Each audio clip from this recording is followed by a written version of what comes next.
Just want to do a very quick video on image sizing in Elementor. So I saw this Facebook post where somebody was asking, how do I use a carousel and have consistent image height if they've all been provided in different orientations and different heights? I've got the consistent width, but what you'll find on carousels is that often they can't do anything about the different heights of the images. And so what you'll often find is a look similar to this. So we've got consistent width being filled, whether it's 3 or 4 columns, whatever it might be, but it can't really do much about the height, and so you get this staggered look, and we don't want that.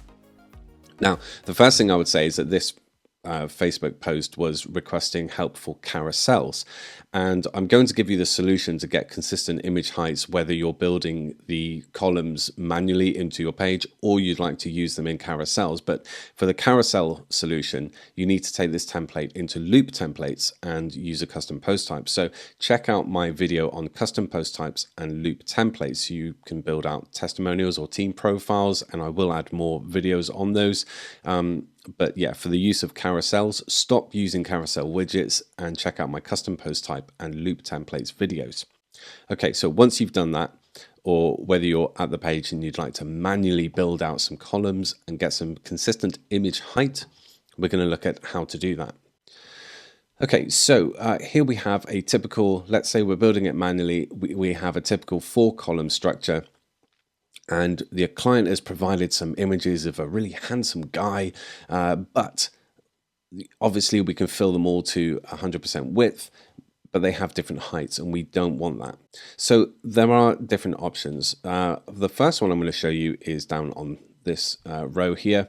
And what we've actually done is, instead of using the image widget in the container column, we've actually removed the image widget and we're using the background image feature in the column. And the reason why we do that is, well, I'll show you on here. Click on the container and go to Style and Background.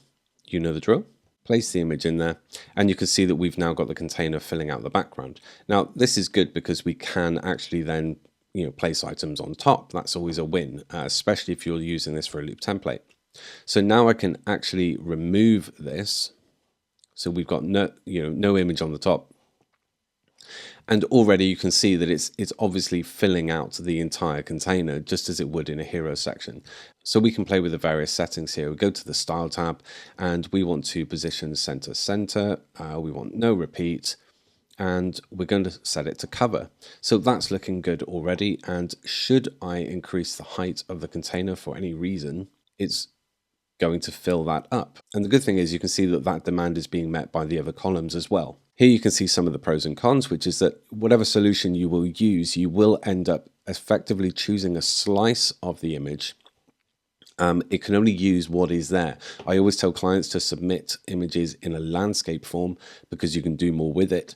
And this would be one of those scenarios. So what we've got here is that it will pull the image where it needs to go, but it's going to choose a sliver of that image and display that. How do you control that? Well, if you're building these manually, you can go column by column and literally change the position of the background image. So we can go center left, center right, whatever suits the image that you have. And look, you can do this on the other devices as well. So go through and make sure it looks cool. You might need to use custom, in which case you've really got free reign on where you put that image. But as you can see, that is a fantastic solution there. Now, you didn't used to be able to do this in Elementor, but because containers have minimum height, you don't have to actually bung a spacer in there and keep a consistent height. You can literally just set them all to 320, something similar to that, and you've got that consistent look and feel. So that's method number one. If, however, you don't want to use background images, then we've got another playground here. So this is a row where the columns are still there. And you can do something quite similar to the background image settings with the actual image. So select the image, go along to the Style tab. And again, this is if you're building the row out manually into your page. And we would like width to be 100. That's cool, standard.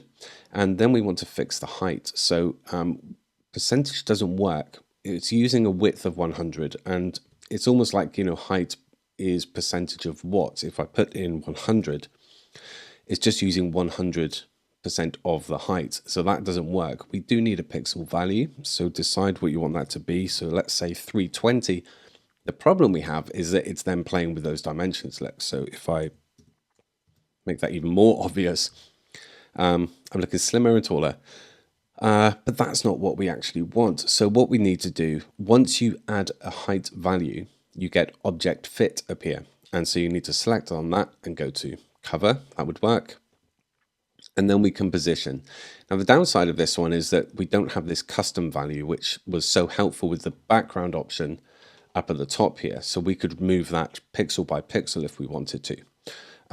But we don't have that option with the image widget if we're using it just like that. And of course you can't put anything on top, but this is a way to get some really consistent values across different images. So I'll just paste style.